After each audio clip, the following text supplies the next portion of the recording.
Assalamualaikum warahmatullahi wabarakatuh. Selamat malam para pendengar setia, kisah misteri, di channel Shyflash Mystery, serta para pembaca di shyflash.com. Malam ini, kita akan kembali menyelami kegelapan yang menyimpan misteri di balik bayangan-bayang yang menakutkan. Seperti biasa, saya akan membawa Anda ke dalam sebuah kisah yang akan membuat bulu kuduk Anda berdiri dan jantung berdegup kencang. Siapkan diri Anda, karena malam ini kita akan mendengarkan kisah tentang uang haram yang membawa kutukan mengerikan. Di tengah malam yang sunyi, ketika angin seolah enggan berhembus dan dedaunan diam membeku, ada cerita yang menanti untuk diungkap. Sebuah kisah tentang keserakahan manusia yang berujung pada teror tak terbayangkan. Di desa Watu Gunung, di mana kehidupan berjalan seolah biasa, tersembunyi sebuah rahasia kelam yang akan mengubah segalanya. Malam ini, kita akan mengikuti jejak seorang juru gali makam yang terjebak dalam perjanjian berbahaya, yang membawanya pada pertemuan mengerikan dengan arwah yang gelisah. Selamat mendengarkan, dan jangan biarkan kegelapan menelan Anda. Malam di desa Watu Gunung terasa hening secara tidak wajar. Tidak ada angin yang menggesek daun pisang di pekarangan rumah-rumah warga. Tidak ada suara jangkrik yang biasanya saling bersahutan di kejauhan. Sebuah SUV hitam metalik terparkir di depan rumah berlantai semen kasar, dengan mesin masih menyala dan memuntahkan asap tipis dari knalpotnya. Suara deru mesin mobil itu memecah kesunyian desa Watu Gunung di pertengahan tahun 2013. Di atas lincak bambu yang reot, Supri duduk menunduk. Jari-jarinya yang kasar, tebal, dan kapalan karena belasan tahun memegang cangkul kini menatap sebuah amplop coklat tebal yang disodorkan di hadapannya. Ketebalan amplop itu tidak masuk akal untuk ukuran upah seorang juru gali makam. Di sebelahnya, seorang pria muda berjaket kulit hitam, Amir, tangan kanan almarhum Pak Hidayat, calon kepala desa yang baru saja meninggal sore tadi, menatap Supri dengan sorot mata mengintimidasi. Ini bukan soal menggali tanah, Pak Supri, ucap Amir. Suaranya pelan, nyaris seperti desisan yang tenggelam di balik deru halus mesin mobil. Tanah sudah Bapak gali, upah resmi dari keluarga sudah Bapak terima tadi sore. Yang di atas meja ini untuk Bapak pribadi. Supri menatap amplop itu dengan waspada. Saya ndak paham, Mas Amir. Ini uang apa kok banyak banget? Saya ini cuma tukang gali makam, Mas. Nanti yang mandiin jenazah beda lagi orangnya. Yang nyelatin beda lagi orangnya. Justru karena Bapak yang turun ke liang lahat besok pagi, potong Amir cepat. Pria itu menunjuk jari telunjuknya yang memakai cincin batu akik ke atas amplop. Tugas Bapak gampang, sangat gampang. Bapak cuma perlu lupa opo, Mas? Tanya Supri dengan kening berkerut. Semua sudah saya siapkan, liang lahat sudah diukur pas. Papannya juga sudah dibeli yang kayu jati bagus. Besok pagi tinggal turun, lupa melepas talinya, Pak Supri. Tali kain kafan Pak Hidayat. 3 simpul tali, atas kepala, dada, sama ujung kaki jangan dilepas, jangan dibuka, biarkan terikat kuat. Lalu tutup dengan papan dan timbun pakai tanah. Selesai. Supri tersentak, punggungnya mendadak tegang, napasnya tertahan di tenggorokan. Sebagai seorang pria yang sudah puluhan tahun mengurus rumah terakhir bagi warga Watu Gunung, permintaan ini melanggar hal yang paling mendasar dalam ajaran agama yang ia anut. Astagfirullah, Mas. Yuk, gak berani saya. Supri mundur menjauh dari meja. Seakan amplop itu baru saja berubah menjadi bara api. Itu syariat, Mas. Kalau jenazah diturunkan, posisi miring ke kanan menghadap kiblat. Semua tali simpulnya wajib dilepas. Kalau ndak dilepas, kasihan mayitnya ndak bisa menyatu sama tanah. Berdosa besar saya nanti. Amir bersandar kembali, mengeluarkan sebatang rokok, menyalakannya dan menghembuskan asap tebal yang membuat Supri terbatuk kecil. Pak Supri, dengarkan saya baik-baik. Pak Hidayat itu orang besar. Pencalonannya bulan depan itu taruhannya miliaran. Beliau meninggal karena serangan jantung mendadak, tapi musuh politiknya banyak. Keluarga hanya minta satu syarat ini untuk perlindungan, buat nutup energi buruk yang dikirim orang. Ini instruksi langsung dari guru spiritual keluarga di kota. Tapi dampaknya, Mas, Supri gelisah. Saya orang bodoh soal politik. Tapi kalau tali kafan dilepas, mitosnya di kampung ini. Itu cuma mitos orang kampung yang gak sekolah, potong Amir keras, memotong ucapan Supri seketika. Bapak lihat atap rumah bapak itu. Senyawa sudah karatan, bocor semua kan kalau hujan? Istri bapak kemarin utang beras di warung Bu Haji kan? Di dalam amplop ini ada 10 juta rupiah uang tunai. Bapak kerja nyangkul kuburan 10 tahun juga belum tentu bisa kumpul uang segitu.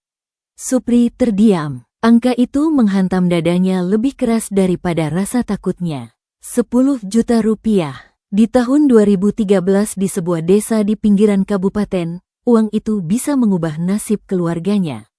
Ndak akan ada yang tahu, Pak, Amir membujuk.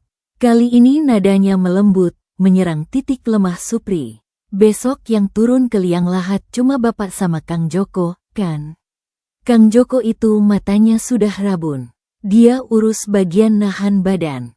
Bapak yang urus bagian kepala dan kaki.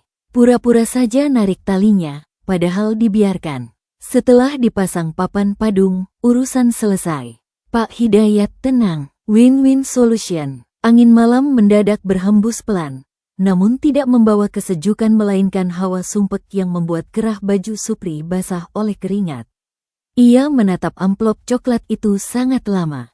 Tangannya pelan-pelan terulur menyentuh tepi kertas yang kasar. Gak ada efeknya buat warga kampung kan? Mas, tentu tidak, Pak. Itu cuma urusan keluarga kami. Bapak cukup ambil uangnya, tutup mulut rapat-rapat dan jalankan tugas.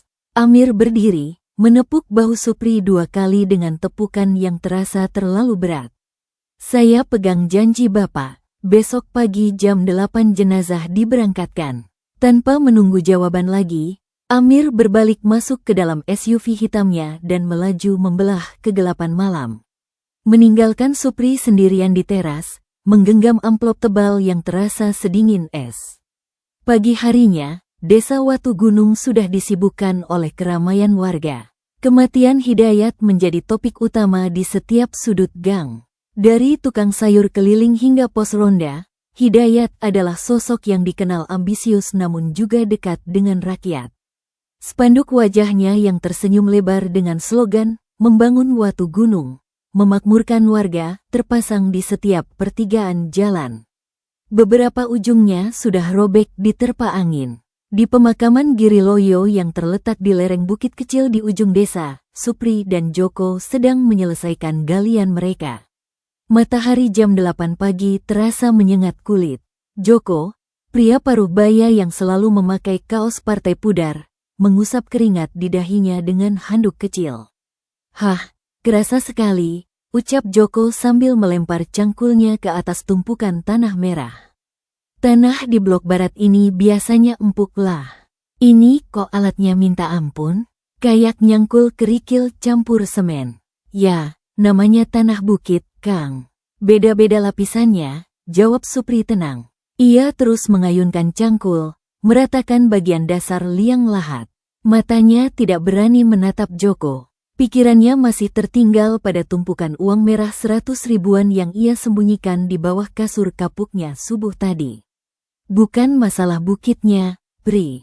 Kamu gak dengar omongan orang-orang di warung kopi?" Joko berjongkok di bibir liang lahat, menatap Supri di bawah. "Pak Hidayat itu matinya gak wajar," kata pembantunya, badannya kaku kejang di ruang kerjanya jam 2 siang. Matanya melotot ke atas, padahal paginya masih sehat walafiat, lagi bagi-bagi sembako. "Gak usah ikut nih berfitnah, Kang. Orang mati itu urusannya sama Gusti Allah. Kita ini cuma tugas ngali." Supri membalas agak keras, berusaha menutupi kegugupannya sendiri. "Ya, aku cuma ngomong apa yang orang ngomongin, Pri. Orang cari pangkat mainnya pasti kencang. Bikingannya bukan cuma pejabat, tapi juga dukun." Joko berdiri, berenggangkan pinggangnya. "Wis, ayo naik. Itu kerandanya kayaknya sudah mau berangkat dari masjid. Tepat pukul 9 pagi, iring-iringan jenazah tiba. Suasana pemakaman seketika penuh sesak. Keluarga besar Hidayat, ratusan simpatisan, hingga warga desa yang sekadar ingin tahu berkerumun. Cuaca yang tadinya cerah mendadak tertutup awan abu-abu yang menggantung merendah. Udara berubah pengap, statis, seakan ada selubung plastik raksasa yang menutupi area makam. Tidak ada angin sama sekali. Daun-daun Kamboja diam mematung. Prosesi pemakaman dimulai. Jenazah Hidayat yang terbungkus kain kafan putih bersih dikeluarkan dari keranda hijau bertuliskan lafaz kaligrafi kuning. "Ayo, pelan-pelan masuk kepala dulu," seru seorang tokoh agama desa memberi aba-aba. Supri sudah berada di dalam liang lahat, dibantu Joko di bagian tengah dan seorang kerabat Hidayat di bagian atas. Supri menerima bagian kepala jenazah itu. Begitu tangannya menyentuh kain kafan di bagian pundak mayat itu, Supri menahan napas. Ada rasa dingin yang tidak wajar menembus kain tipis itu, mengalir langsung ke pori-pori telapak tangannya. Berat tubuh jenazah itu juga tidak masuk akal. Terasa seperti memeluk gelondongan kayu jati basah. Yang aneh, di balik kain itu, Supri merasakan otot-otot wajah Hidayat yang terkencang, seolah-olah almarhum meninggal dalam rasa sakit dan kesakitan yang luar biasa, bukan dalam keadaan tenang. "Gusti, abot tenan," gumam Supri pelan. Urat di lehernya menonjol saat ia menurunkan tubuh Hidayat secara perlahan ke dasar liang, memiringkannya ke sisi kanan agar wajahnya menghadap arah kiblat. "Pri, ganjal tanahnya dipasang toh di belakang punggung sama kepala," perintah Joko. Dari sisi lain, Supri menjejalkan 3 bola tanah kering yang sudah disiapkan ke belakang tubuh jenazah agar posisinya tidak terguling. Kini tibalah saat yang paling krusial. Tali kafannya dilepas semua, Pak Supri. "Biar pipi almarhum nempel ke tengah," seru Ustaz dari atas makam. Jantung Supri berdegup sangat kencang hingga ia merasa telinganya berdenging. Ia menatap wajah jenazah yang tertutup rapat oleh kain kafan. 3 simpul kain kafan mengikat kuat di atas kepala, melingkar di dada, dan mengunci di ujung kaki. Supri mengangkat tangannya yang gemetar. Ia pura-pura meraih simpul di atas kepala jenazah. Ujung jarinya menyentuh simpul kain itu, tapi ia tidak menariknya. Ia hanya merapikan lipatan kain di sekitarnya, memberi ilusi dari atas bahwa ia sedang membuka ikatan. Keringat dingin mengucur deras dari pelipis Supri, menetes jatuh tepat di atas kain kafan Hidayat. "Sudah, Pak Ustaz," seru Supri berbohong. Suaranya serak. Ia lalu bergeser ke bagian dada, melakukan gerakan palsu yang sama. Lalu terakhir di bagian kaki, ketiga simpul itu tetap terkunci rapat. "Alhamdulillah, ayo papan padungnya diturunkan," seru Ustaz. Saat papan-papan kayu jati itu mulai diturunkan untuk menutup rongga liang lahat, menutupi jenazah dari pandangan, Supri mendongak dari celah sempit sebelum papan terakhir ditutup. Ia bisa melihat Amir berdiri di pinggir makam, tersenyum tipis ke arahnya dan menganggukkan kepala 1 kali. Senyum itu tidak terlihat seperti senjang duka, melainkan senyum kemenangan yang licik. Pekerjaan selesai. Supri memanjat naik. Saat tanah merah mulai dijatuhkan menimbun liang lahat, Supri merasakan rasa mual yang luar biasa bergejolak di perutnya. Ia melangkah mundur, menjauhi kerumunan yang mulai membacakan tahlil. Ia menatap telapak tangannya sendiri. Tangan itu terasa kebas. 3 hari berlalu sejak pemakaman Hidayat.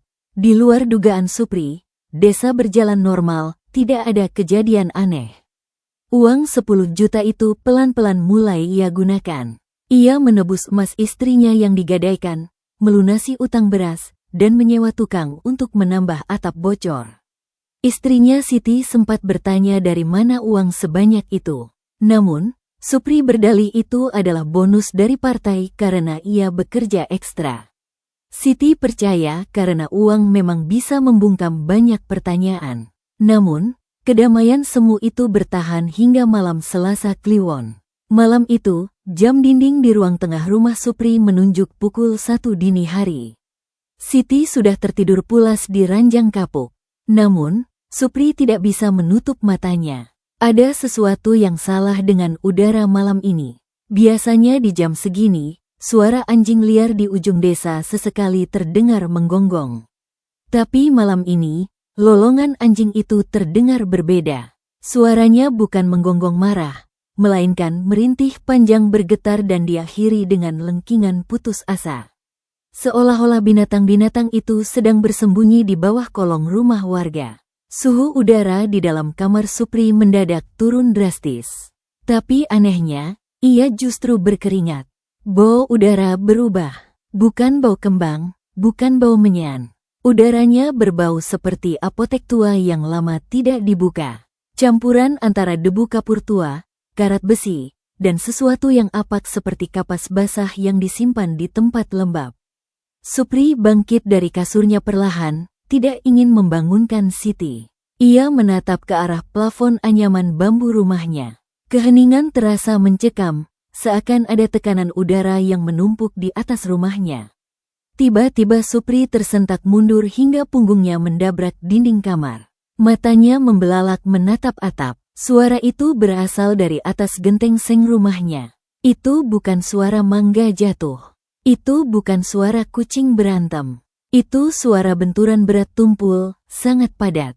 Seperti satu karung beras basah seberat 100 kg dijatuhkan dari langit langsung ke atas atap rumahnya. Seng di atas kamarnya berderit keras, melengkung ke bawah seakan menahan beban luar biasa. Siti bergumam dalam tidurnya, membalikkan badan namun tidak terbangun. Supri menahan napas. Tangannya mencengkeram erat selimut. Matanya tidak lepas dari langit-langit. Jantungnya berdebar brutal, menghantam tulang rusuk. Dari atas atap terdengar suara gesekan kasar.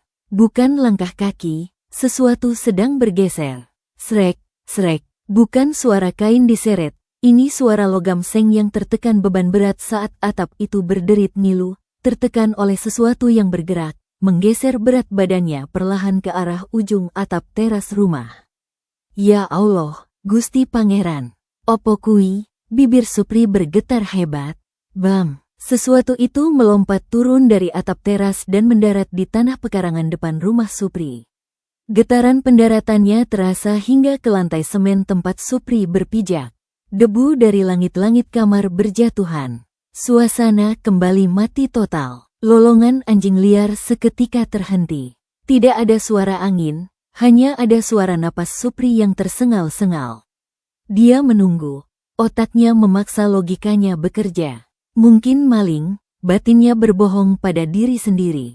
Iya, pasti maling sapi. Namun hipotesis itu hancur saat memori tentang 3 simpul tali kafan yang tidak ia lepas membayang di kepalanya bak proyektor film. Tangannya yang kebas saat menerima uang 10 juta itu kembali terasa ngilu. Di tengah keheningan yang menyiksa itu, terdengar langkah dari pekarangan menuju pintu depan rumah Supri. Bukan langkah kaki manusia yang bergantian kiri kanan, melainkan suara lompatan pendek yang sangat berat. Duk, jeda 2 detik. Duk, sesuatu itu semakin dekat ke teras. Berhenti tepat di depan pintu utama jati rumah Supri. Supri menutup telinganya. Air matanya mulai menggenang karena teror psikologis yang tak bisa ia jelaskan. Tubuhnya kaku, lumpuh oleh ketakutan primitif yang paling dalam. Lalu tepat dari balik pintu depan rumah Supri terdengar suara ketukan. Bukan diketuk oleh ruas jari. Ketukannya tumpul, seperti sesuatu yang padat dan dibungkus kain tebal dibenturkan perlahan ke daun pintu kayu. Supri menatap ke arah luar kamarnya yang gelap gulita. Pandangannya tertuju langsung ke arah bayangan pintu depan. Pak Supri, sebuah suara memanggil dari luar. Suaranya tidak menyeramkan, tidak melengking. Justru terdengar sangat normal, berat, namun teredam seakan orang yang memanggil itu sedang berbicara dengan mulut yang disumpal penuh oleh gulungan kapas kering. Pak Supri, sumuk, Pak. Badanku kakak, tolong. Suara serak dan teredam dari balik pintu jati itu membuat seluruh sendi di tubuh Supri seakan dibekukan. Panggilannya tidak diulang, hanya satu kali. Namun gemanya seolah menempel di dinding gendang telinga Supri, berputar-putar membawa hawa dingin yang menusuk tulang. Supri meringkuk di lantai semen, memeluk lututnya sendiri. Ia menutup mulutnya rapat-rapat dengan kedua telapak tangan yang kapalan. Takut napasnya yang memburu akan terdengar oleh apapun yang berdiri tepat di seberang pintunya. Satu benturan terakhir yang pelan terdengar di daun pintu. Setelah itu, keheningan kembali menguasai malam. Tidak ada suara langkah yang menjauh, tidak ada suara lompatan. Sesuatu itu seakan lenyap, tertelan kegelapan. "Bapak, dapur duduk di ubin gak masuk angin toh." Suara Siti yang parau karena baru terbangun memecah ketegangan. Wanita paruh baya itu mengerjapkan mata, menarik selimut tipisnya karena hawa kamar yang mendadak terasa sedingin es balok. "Ah, ndak apa-apa, Bune. Ini loh, nyari senter tadi kayak ada tikus gede lari di atas lemari." Supri buru-buru berdiri. Kakinya masih gemetar hebat. Ia menatap istrinya yang kembali memejamkan mata dan menarik selimut hingga ke leher. Malam itu, Supri tidak tidur sedetik pun. Matanya terus terjaga menatap pintu kamar hingga cahaya matahari pagi akhirnya menerobos lewat celah ventilasi. Pagi hari di desa Watu Gunung selalu diawali dengan rutinitas yang sama. Suara sapu lidi bergesekan dengan aspal. Aroma singkong goreng dari dapur-dapur warga dan deru motor bebek yang dipanaskan. Cahaya matahari pagi menghapus sisa-sisa teror semalam dari benak Supri. Hantu tidak pernah muncul di siang bolong, dan kepastian itu membuat Supri bisa bernafas sedikit lebih lega. Ia membuka slot pintu depan perlahan. Engselnya berderit kecil. Mata Supri langsung tertuju pada bagian tengah daun pintu kayunya. Tepat di ketinggian dahi orang dewasa, ada sebuah lekukan tumpul pada kayu jati yang keras itu. Permukaan catnya terkelupas dan di sela-sela serat kayunya tertinggal bercak noda putih keabu-abuan. Supri menyentuhnya dengan ujung jari. Teksturnya serbuk, mirip seperti kapur barus yang dihancurkan kasar dicampur dengan serpihan kapas yang kotor. Supri buru-buru mengusap noda itu dengan ujung sarungnya hingga bersih, lalu berjalan cepat menuju jalanan desa. Ia butuh kopi. Ia butuh keramaian untuk menenangkan isi kepalanya yang nyaris meledak. Di depan gerobak sayur Bumida, beberapa bapak-bapak sudah berkumpul menghisap rokok kretek sambil memegang gelas kaca berisi kopi hitam. Obrolan mereka terdengar riuh, namun bukan membahas harga pupuk atau gosip artis di televisi. "Asbesku dapur pecah 2 lembar, Kang. Jam 2 pagi pas suaranya bruk, abut banget. Tapi kira ada maling mau masuk," lapor Ahmad, tetangga bidan yang bekerja sebagai tukang ojek. "Ah, bodoh aku yo dengar, Met. Tapi bukan di asbesku, di atas genteng rumahnya Bah Kliwon sebelah." Suaranya itu loh loncat-loncat, deng, deng, deng. Genteng pada rontok ke tanah. Tak intip dari jendela, ndak ada orang. "Nyi," timpal Rahmat, penjual bakso keliling yang rumahnya tak jauh dari rumah Supri. "Yang aneh tadi malam, kok pocongnya kelihatan di dekat balai desa ya?" "Kayaknya lagi ngawasi," sela seorang warga lain. Supri yang baru saja bergabung menerima segelas kopi dari Bumida dengan tangan yang sedikit gemetar. Hawa panas kopi itu tidak bisa menghangatkan perutnya yang tiba-tiba terasa mual. Informasi tentang balai desa itu membuatnya semakin gelisah. "Sampean dengar, Pri, rumahmu kan dilewati juga toh?" "Wong arah suaranya dari timur ke barat," tanya Rahmat menepuk bahu Supri. "Wah, ndak dengar aku noh. Tidurnya pules banget semalam. Kecapean abis ngali kuburan kemarin-kemarin." Supri menyeruput kopinya cepat-cepat, menyembunyikan matanya yang gelisah dari tatapan warga. "Ini firasatku ndak enak loh," bisik Ahmad sambil celingukan. Orang-orang di pasar pagi tadi juga pada ngomong. Malam Selasa Kliwon kemarin, satu desa kayak dilewati barang berat. Loncat dari atap ke atap. Pak Ustaz sampai keluar rumah jam 3 subuh bawa senter dikira ada garong tapi ndak nemu apa-apa. Bekas tapak kaki di tanah basah saja ndak ada. Ah, Paling musang gede atau lutung turun dari bukit. Gak usah aneh-aneh pikiranmu, Matt, potong Supri cepat. Nadanya sedikit lebih tinggi dari biasanya. Ia membayar kopinya dan buru-buru pamit pergi, beralasan istrinya minta dibelikan obat nyamuk. Sambil berjalan pulang, dada Supri terasa sesak. Logikanya perlahan merangkai kepingan kejadian. Entitas itu, benda itu tidak berjalan di atas tanah. Ia berpindah dari satu atap ke atap lain karena kedua kakinya terikat rapat di bagian ujung. Simpul kafan yang tidak dilepas itu membuatnya kehilangan keseimbangan untuk menapak bumi, membuatnya meloncat secara membabi buta, mencari jalan pulang, atau lebih buruk lagi, menjadi orang yang bertanggung jawab mengikatnya. Tapi kenapa di balai desa?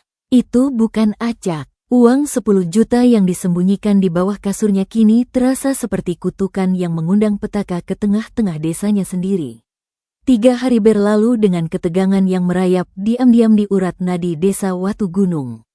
Warga mulai mengeluhkan gangguan yang sama setiap malam. Genteng bergeser, asbes retak, dan suara benturan berat yang berpindah dari satu atap ke atap lain. Yang paling menakutkan, beberapa warga mengaku melihat bayangan putih yang melayang di sekitar balai desa, seolah-olah sosok itu sedang menjaga atau menunggu sesuatu. Keresahan berubah menjadi paranoia massal. Toko-toko kelontong tutup lebih awal. Pukul 8 malam, jalanan desa yang biasanya masih ramai oleh anak-anak bermain sepeda kini sepi mencekam. Pintu-pintu dikunci rapat, tirai jendela ditarik rapat. Desa itu seakan sedang bersiap menghadapi serangan dari langit. Bagi Supri, setiap detik adalah siksaan psikologis. Uang yang awalnya ia belikan perhiasan untuk Siti, televisi tabung baru, dan beras karungan kualitas terbaik kini terasa menjijikan. Setiap kali ia melihat Siti menonton televisi hasil tutup mulut itu, perutnya melilit.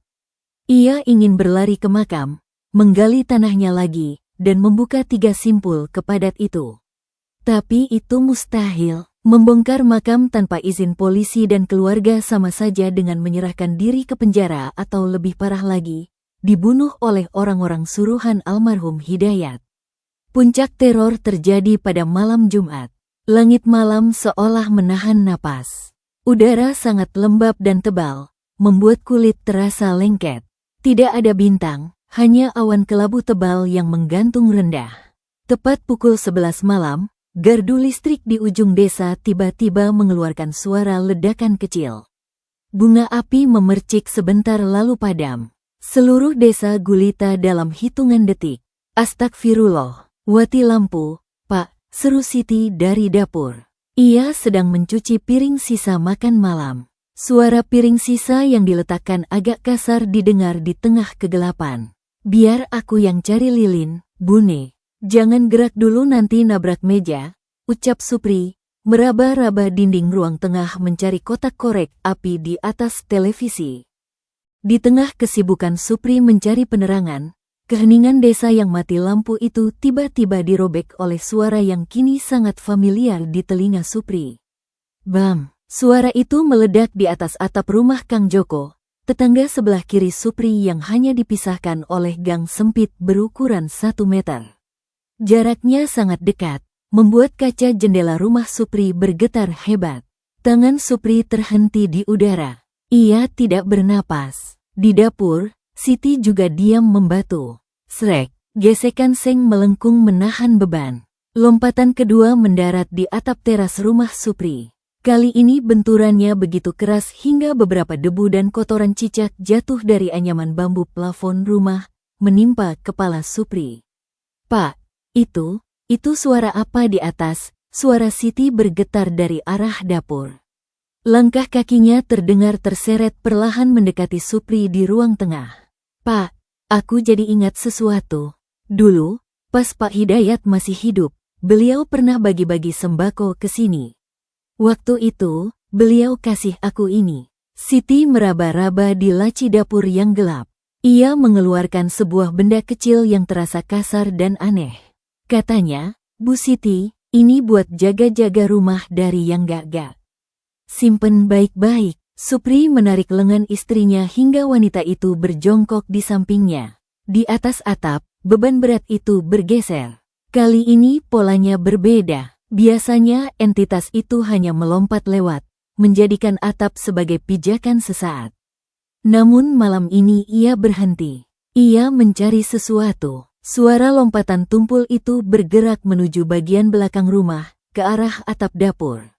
Genteng tanah liat di atas dapur bergemeretak.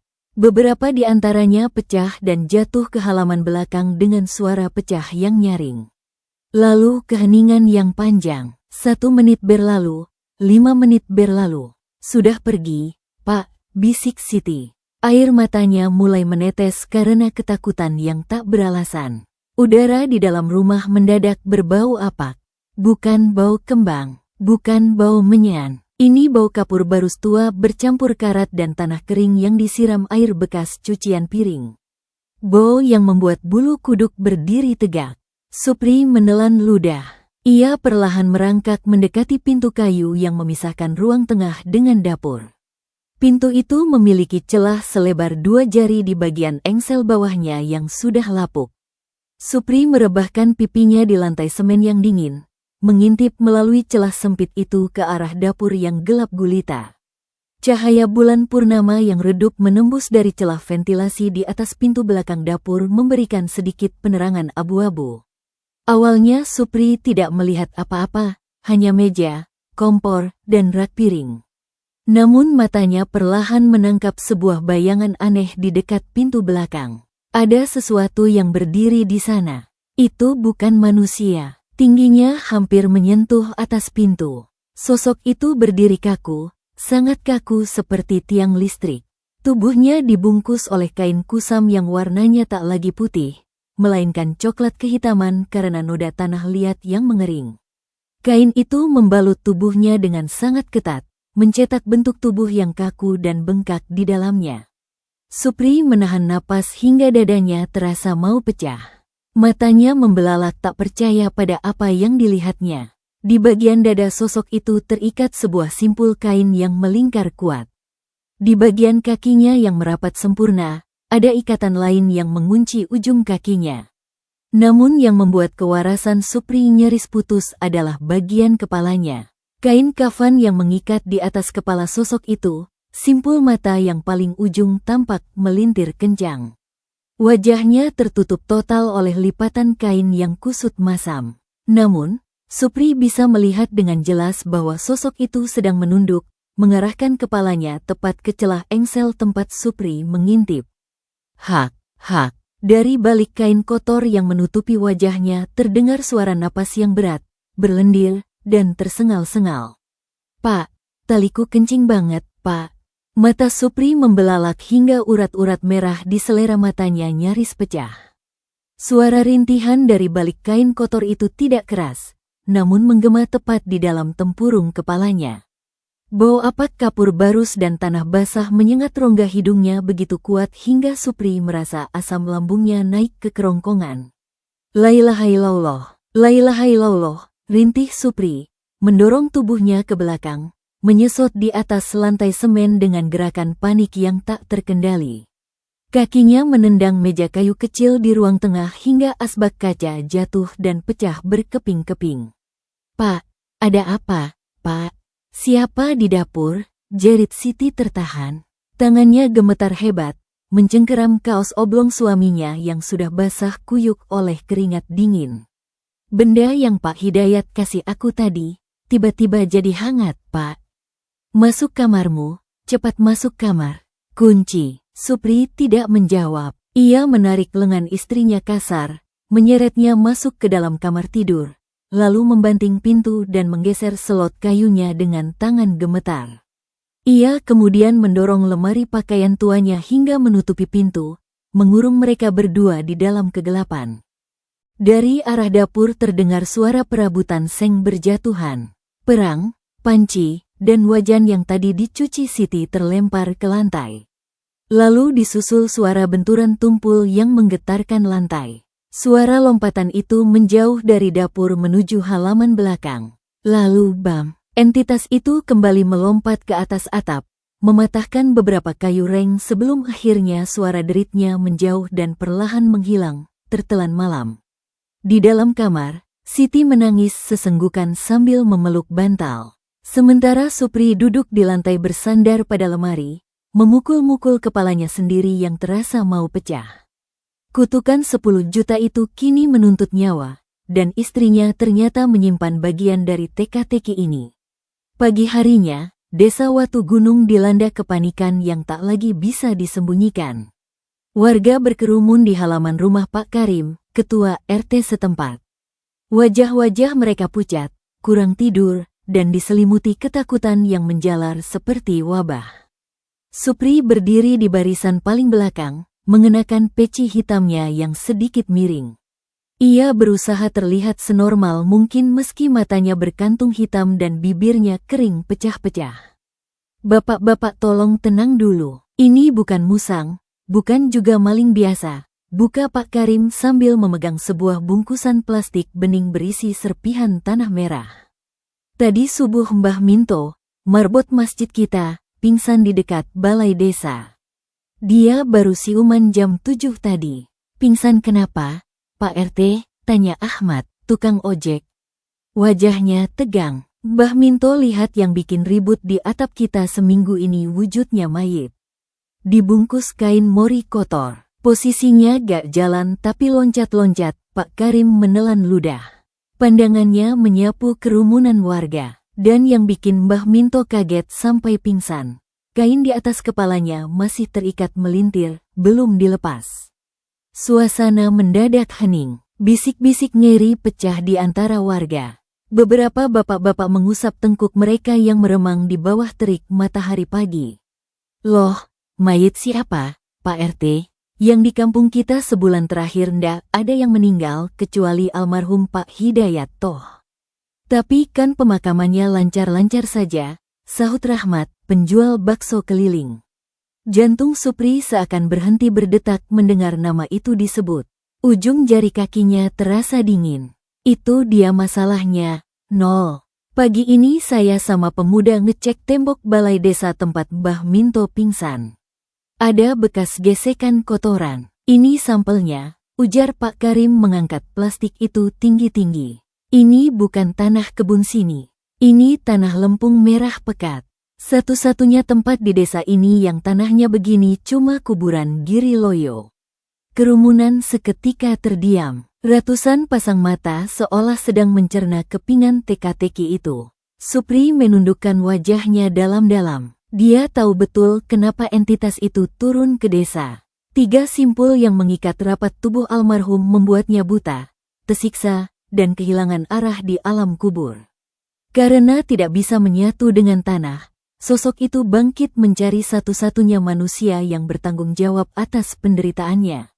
Si juru gali yang menipu syariat demi uang. "Terus PRT, masa kita diam saja di teror pocong tiap malam?" seru Ahmad memecah keheningan.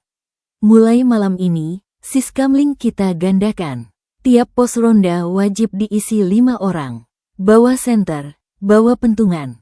Kita ronda keliling. Kalau sampai ada yang lihat lagi, langsung pukul kentongan 3 kali."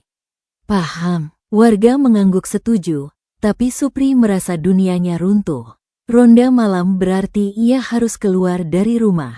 Ia harus berada di jalanan desa yang gelap, menjadi sasaran empuk bagi sesuatu yang sedang mencarinya.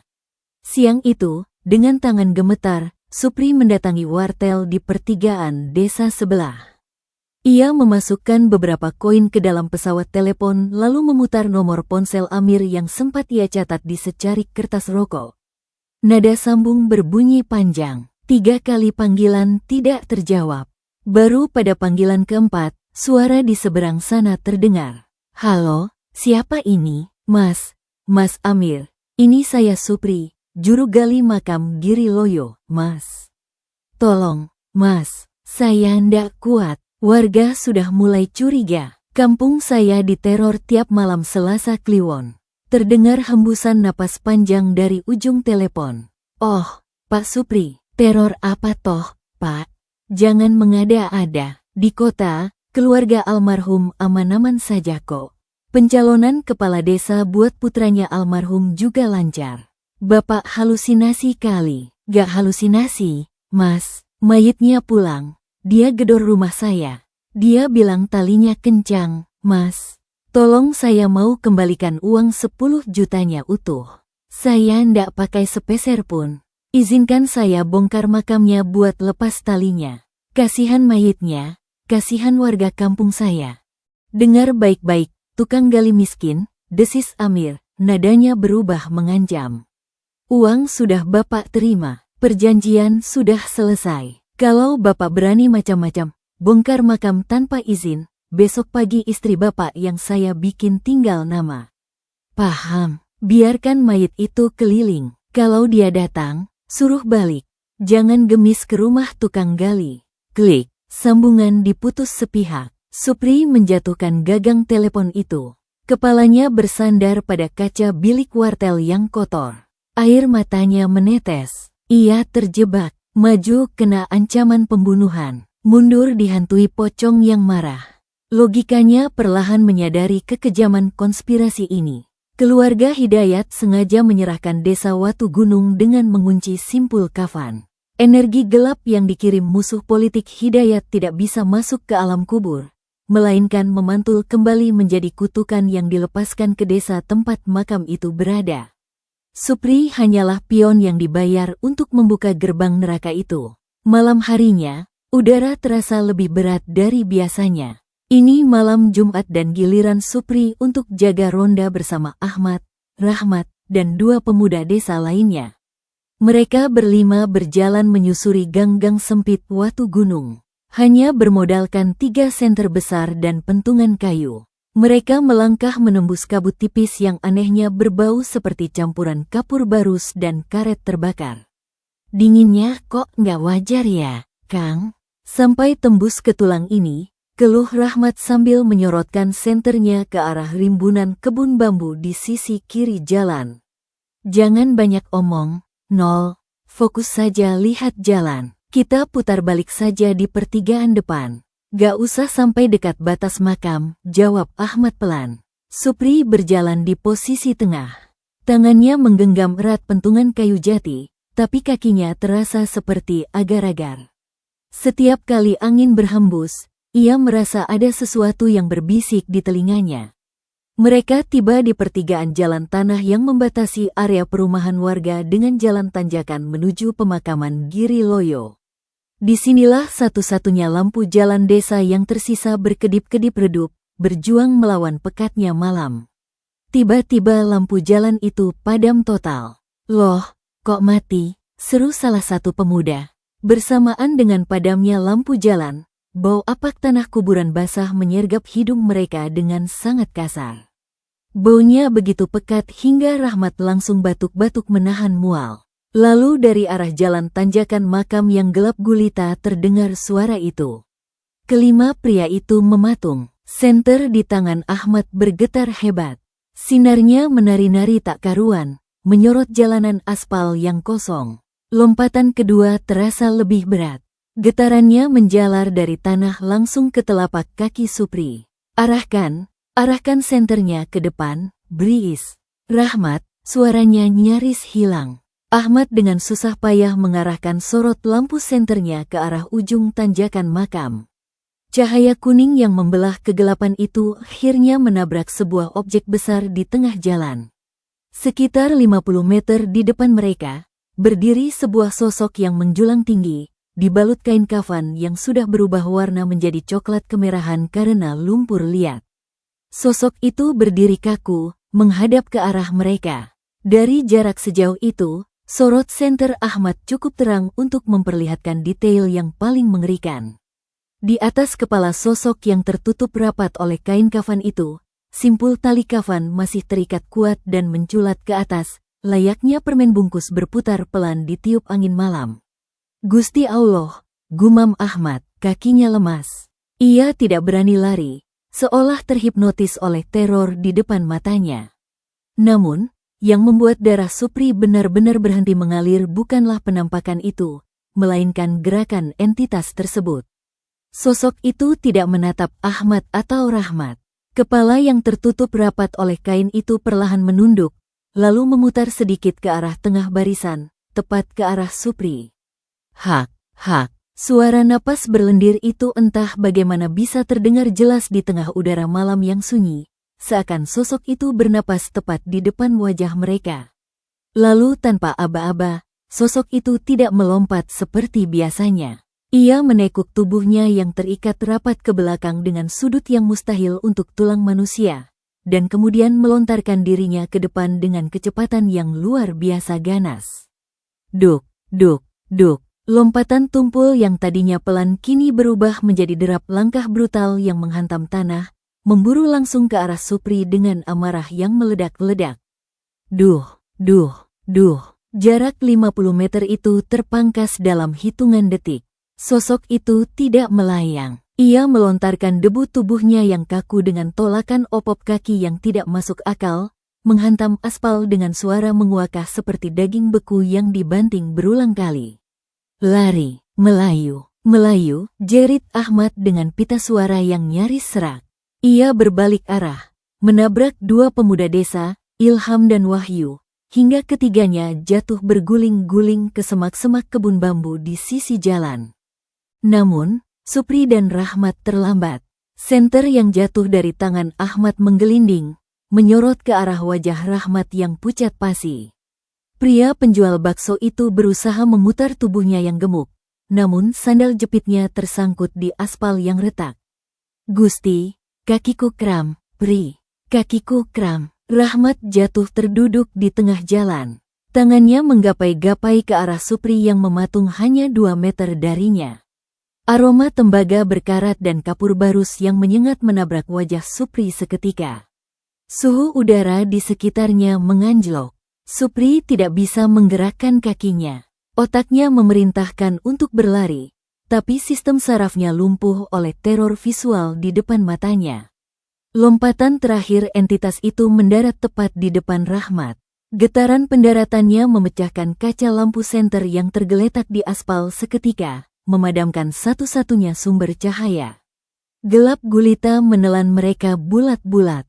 Di tengah kegelapan pekat itu, Supri bisa mendengar suara kain bergesekan kasar. Sosok itu membungkuk, "Ampun, ampun, bah. Kulombotan semarap nopo-nopo," rintih Rahmat dalam gelap. Suaranya bergetar hebat, diikuti suara napas yang tercekik. Suara napas berlendir dari balik kain kafan itu kini terdengar tepat di atas wajah Rahmat. Entitas itu tidak menyentuh Rahmat secara fisik. Ia hanya mencondongkan kepalanya yang terikat rapat, mengunci Rahmat dalam aura kematian murni yang menekan jantung hingga batas maksimal.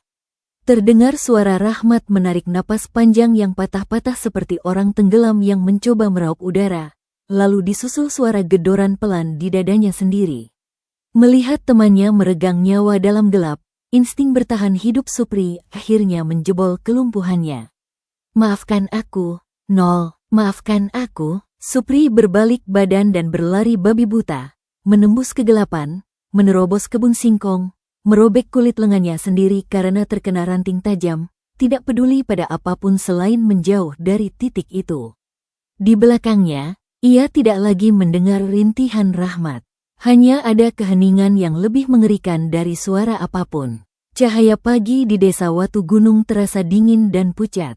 Tidak ada suara sapu lidi, tidak ada aroma singkong goreng. Yang ada hanyalah suara isak tangis yang menyayat hati di pelataran rumah Rahmat.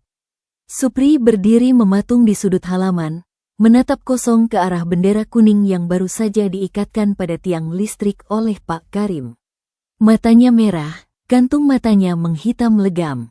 Ia belum tidur sedetik pun sejak lari dari jalan makam semalam. Rahmat ditemukan tewas jam 5 pagi oleh warga yang menyisir jalan setelah Ahmad dan 2 pemuda lainnya melapor ke pos utama. Tubuh Rahmat kaku terlipat di aspal. Tidak ada luka cakar, tidak ada darah. Matanya melotot lebar dengan pupil mengecil, dan mulutnya terbuka kaku. Dokter puskesmas yang dipanggil pagi itu menyatakan Rahmat meninggal karena serangan jantung mendadak yang memicu gagal napas. Serangan jantung mendadak, persis seperti almarhum Hidayat. Benang merah itu semakin melilit leher Supri. Entitas itu meniru sakitnya. Apa yang dialami Hidayat saat ajalnya kini ditularkan kepada siapapun yang menghalangi jalan rohnya mencari keadilan. Sing sabar, sudah takdirnya Kang Rahmat, ucap Pak Karim pelan. Suaranya serak. Ia menggunakan baju koko putih dan sarung hitam. Ayo ke belakang masjid, airnya sudah siap. Kamu bantu saya memandikan jenazah. Warga lain sudah nunggu. Supri hanya mengangguk pelan. Langkahnya terseret seperti zombie menuju area pemandian jenazah yang tertutup terpal biru di belakang masjid desa.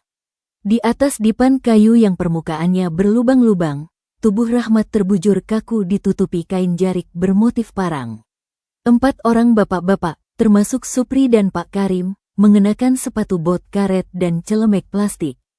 Pengurusan jenazah harus dilakukan dengan cepat dan sesuai syariat.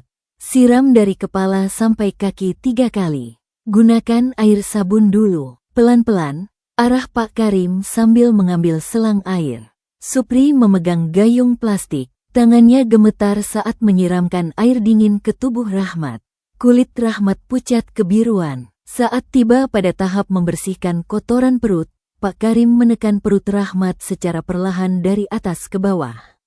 Supri bertugas membersihkan bagian bawah dengan tangan kirinya yang dibalut sarung tangan karet. Rasa bersalah yang teramat sangat membuat dada Supri sesak hingga ia kesulitan bernafas. Ini salahku, ini semua salahku, batinnya menjerit. Setelah dibilas dengan air bersih, tahapan terakhir adalah membasuh jenazah dengan air yang dicampur kapur barus dan tumbuhan daun bidara. Begitu bau kapur barus itu menguap dari ember, Supri refleks memundurkan langkahnya. Tubuhnya menabrak tiang terpal. Bau itu persis seperti bau entitas yang meneror desanya tiap malam. Perut Supri bergejolak hebat. Ia nyaris memuntahkan isi perutnya di tempat. Kamu nggak apa-apa, Pri? Pucet banget mukamu. Kalau gak kuat, istirahat saja di luar, tegur Pak Karim. Nak, Pak RT, ndak apa-apa. Cuma masuk angin, dusta Supri parau. Ia memaksa dirinya bertahan hingga jenazah Rahmat selesai diwudukan dan dikeringkan dengan handuk. Prosesi berlanjut ke serambi masjid. 3 lembar kain mori putih bersih telah dipotong dan dibentangkan bertumpuk, ditaburi wewangian non-alkohol. Jenazah Rahmat diangkat dan diletakkan perlahan di atasnya. Kapas diletakkan di persendian, lubang hidung, dan telinga. Pak Karim mulai melipat kain dari sisi kanan lalu sisi kiri, membungkus tubuh Rahmat dengan rapi. Kini tiba saatnya mengikat. 5 utas tali yang disobek dari pinggiran kain kafan sudah disiapkan. Pri, tolong ikat bagian kepalanya yang kencang tapi simpulnya di sebelah kiri, biar gampang dilepas nanti di kuburan, perintah Pak Karim.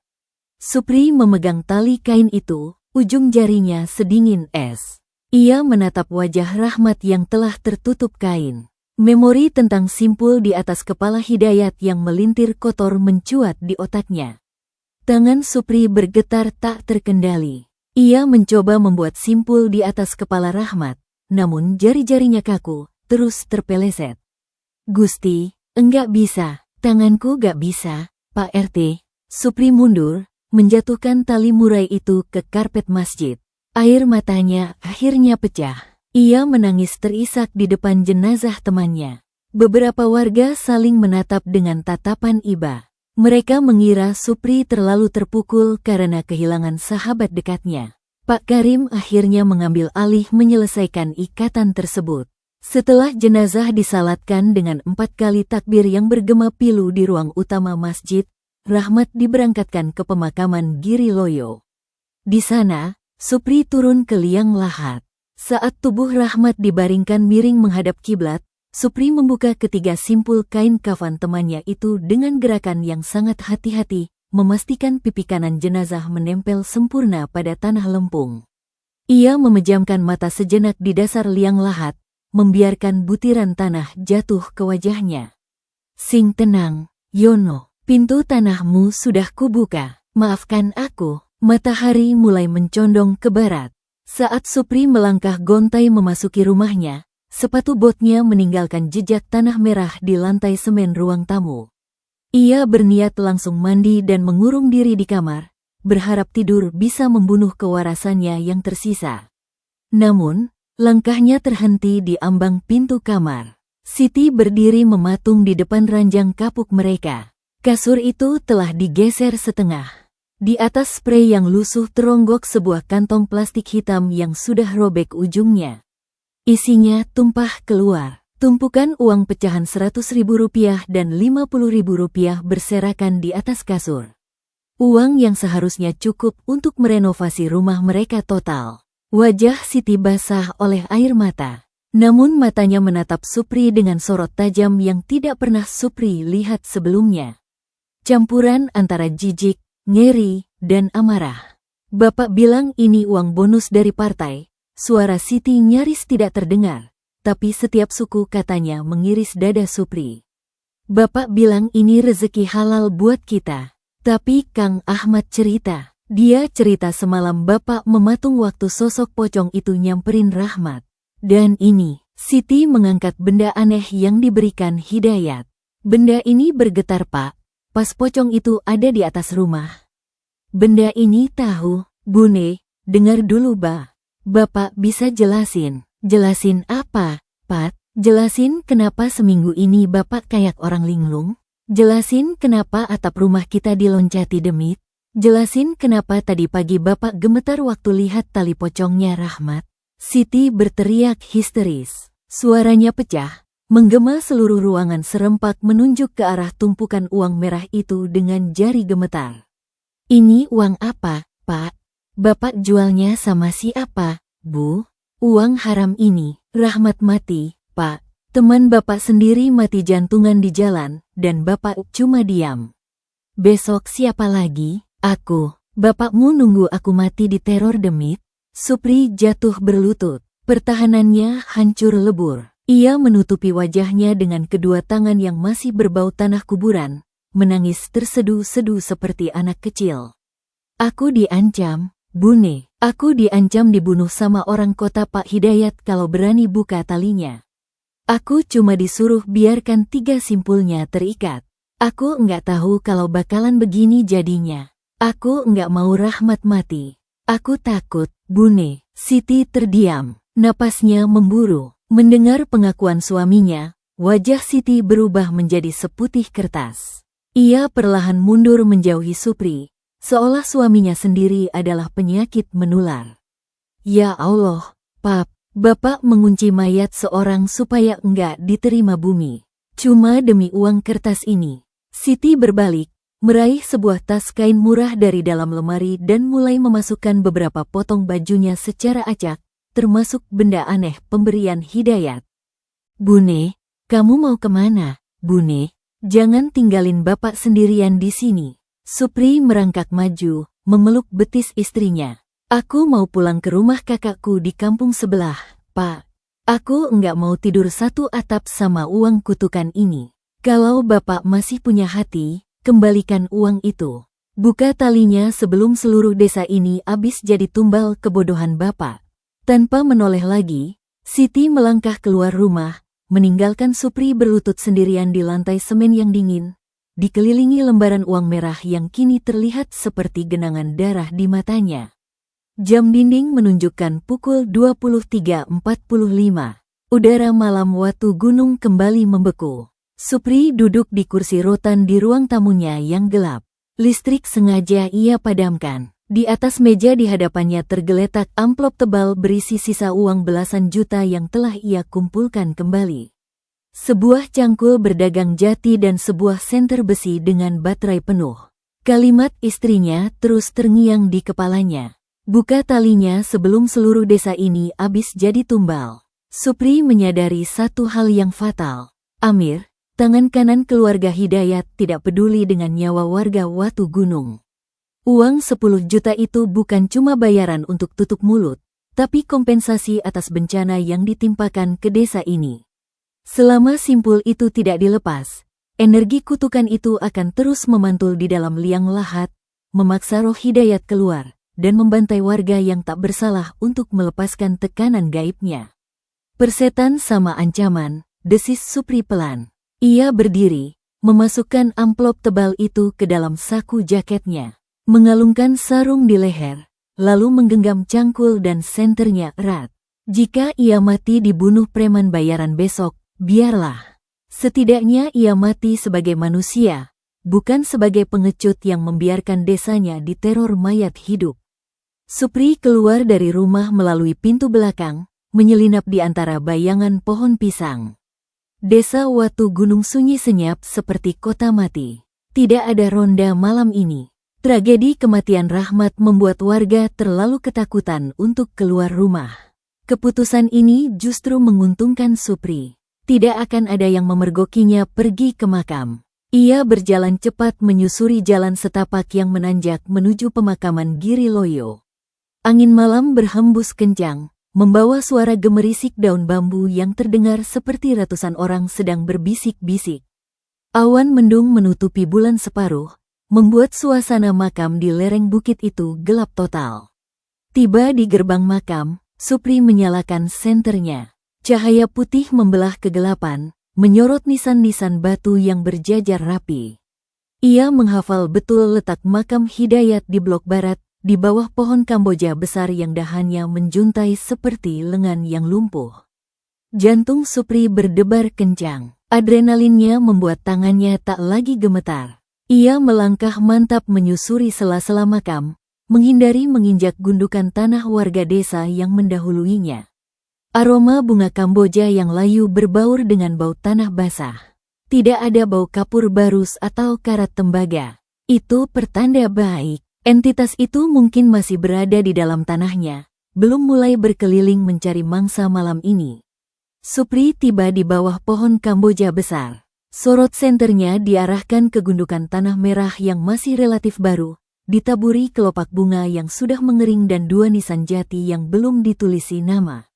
Ia meletakkan senternya di atas nisan sebelah agar menyorot langsung ke area galian. Supri mengangkat cangkulnya tinggi-tinggi. Namun tepat sebelum mata cangkul itu menghujam tanah, Supri membeku.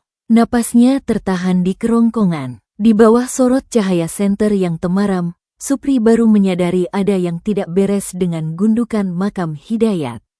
Tanah merah di bagian tengah makam Hidayat itu amblas.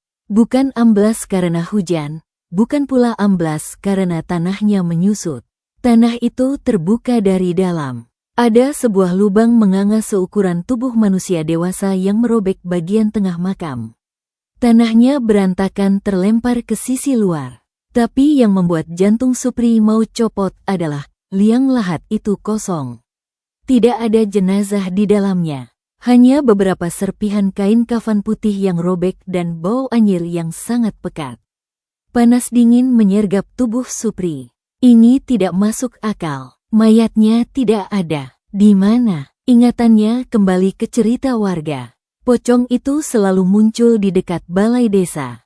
Menjaga, menunggu, bukan mencari jalan pulang, tapi menjaga sesuatu. Ya Gusti, mayatnya tidak ada, bisiknya. Mayatnya disembunyikan. Supri meninggalkan cangkulnya, lari turun dari Bukit Giri Loyo dengan kepanikan luar biasa. Ia tidak berlari ke rumahnya, melainkan menuju pusat desa, menuju balai desa yang gelap dan menyeramkan di bawah sinar bulan. Ia berputar-putar di sekitar balai desa, menyinari setiap sudut dengan senternya yang goyah. Di belakang balai desa, ada sebuah gudang penyimpanan barang lama yang sudah tidak terpakai, pintunya tergembol karatan. Dari dalam gudang, tercium bau yang sangat familiar.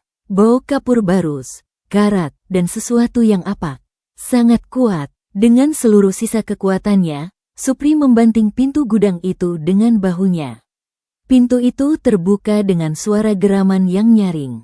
Di dalam gudang yang gelap, pemandangan yang lebih mengerikan dari neraka menantinya. Di tengah ruangan, di atas sebuah meja kayu, tergeletak jasad Hidayat. Tubuhnya kaku, dibalut kain kafan kotor dengan 3 simpul masih terikat. Di sekelilingnya, lilin-lilin hitam menyala dengan api biru pucat. Dan di sampingnya, Amir sedang berlutut, membaca sesuatu dari sebuah buku kulit. Di mulut Hidayat, terlihat jelas sebuah buntalan kain hitam yang sama sekali tidak bergetar. Itu adalah sumber kutukannya. Itu adalah mesin yang membuat arwah Hidayat disiksa dan digunakan untuk menyerap energi desa. Amir, seru Supri dengan suara seraknya. Amir terkejut. Ia menoleh, wajahnya penuh kemarahan. Kau harusnya mati di tangan pocong itu. Supri, yang dibakar oleh amarah dan rasa bersalah, tidak lagi takut. Ia menerjang maju, menendang meja ritual itu hingga jatuh. Amir berteriak dan mencoba melawan, tapi Supri yang sudah kalap langsung menarik buntalan kain hitam dari mulut Hidayat dengan satu tarikan kasar. SLUP, detik di mana buntalan hitam itu terlepas dari mulutnya, tubuh kaku Hidayat seketika kehilangan seluruh kekuatan supranaturalnya. Bobot tubuh yang tadinya menekan Supri mendadak berubah menjadi bobot normal sebuah mayat. Jenazah itu ambruk ke lantai. Hening malam mendadak terasa begitu ringan. Udara lembab yang mencekik seketika tersapu oleh hembusan angin perbukitan yang sejuk. Tidak ada lagi napas berlendir, tidak ada lagi bau karat. Hanya ada jasad seorang ayah yang dikhianati keluarganya, terbaring tak berdaya di atas lantai gudang. Supri jatuh terduduk, napasnya memburu, tangannya memegang buntalan kain hitam itu. Dia mengambil senter, lalu menggunakan kuku jempolnya untuk merobek benang kuning yang mengikatnya. Di dalam kain hitam itu terdapat segulung kulit hewan yang sudah mengering. Ditulisi huruf-huruf Arab gundul bercampur aksara Jawa menggunakan tinta merah kecoklatan yang berbau anyir. Di bagian bawah rajah tersebut terdapat daftar nama yang ditulis dengan sangat rapi. Mata Supri menyusuri daftar nama itu satu persatu. 1. Hidayat, Tumbal Pambuka. 2. Rahmat. 3. Ahmad. 4. Karim. 5. Wahyu. 6. Supri. Di paling bawah kertas itu terdapat cap jempol darah, disandingkan dengan tanda tangan Amir dan nama putra sulung Hidayat. Dada Supri bergemuruh. Namanya ada di sana. Nama Pak RT, nama Ahmad, semuanya sudah ditargetkan. Desa Watu Gunung benar-benar dijadikan ladang pembantaian gaib. Uang 10 juta yang diberikan Amir hanyalah uang muka untuk membeli nyawanya sendiri. Supri disewa untuk menggali kuburannya sendiri. Supri mengeluarkan korek api gas dari saku celananya. Tanpa berpikir panjang, dia menyalakan api dan membakar ujung kulit hewan tersebut. Api menyambar cepat, melahap rajah dan daftar nama itu hingga berubah menjadi abu hitam yang berterbangan ditiup angin malam. Saat abu terakhir jatuh ke tanah, Supri bisa mendengar sebuah suara lengkingan panjang dari kejauhan. Suara yang terdengar seperti jeritan keputusasaan manusia yang tercekik dari arah rumah Amir. Kutukan itu telah putus, dan sesuai hukum alam, apa yang dilepaskan akan kembali kepada pengirimnya dengan kekuatan berganda. Supri menatap jasad Hidayat yang terbujur kaku. Dengan gerakan tenang dan penuh penghormatan, dia membawa jasad itu kembali ke pemakaman Giri Loyo, menariknya kembali ke dasar liang. Dia memposisikan jenazah itu miring menghadap kiblat. Dia kemudian melepaskan simpul di dada dan di ujung kaki. Dia memastikan pipi kanan Hidayat menempel pada tanah liang yang dingin. Sing tenang, Pak Hid. Utang Bapak sampun lunas. Sing gawe Bapak ngeten, malam ini juga bakal nerima balasannya. Supri memanjat naik, mengambil cangkulnya dan mulai mengembalikan tanah merah itu ke dalam liang. Dia mengubur Hidayat dengan layak, merapikan nisan, dan menaburkan sisa bunga yang berserakan. Pekerjaan sebagai juru gali makam akhirnya selesai malam itu.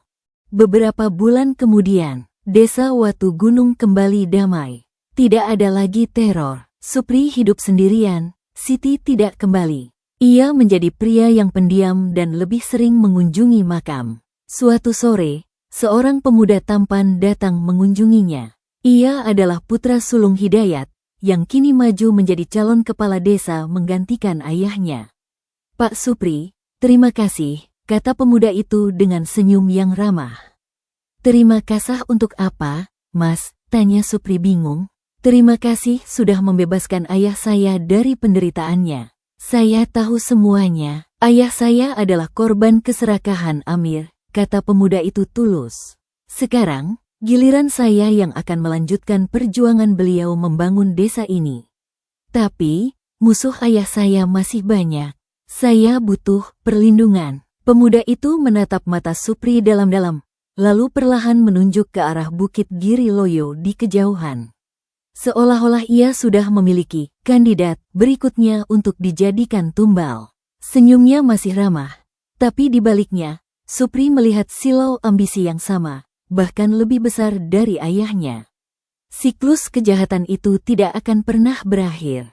Dan Supri, dengan segala penyesalannya, hanya bisa diam membeku, menyadari bahwa ia mungkin baru saja membuka pintu untuk monster baru yang lebih berbahaya. Terima kasih telah menyaksikan kisah misteri di channel Shyfeless Mystery serta para pembaca di shyfeless.com. Jangan lupa berikan dukungan Anda dengan menekan tombol like, menulis komentar, dan melakukan share untuk cerita ini. Setiap dukungan Anda sangat berarti bagi kami untuk terus menghadirkan kisah-kisah misteri yang menegangkan. Sampai jumpa di kisah misteri berikutnya. Wassalamualaikum warahmatullahi wabarakatuh.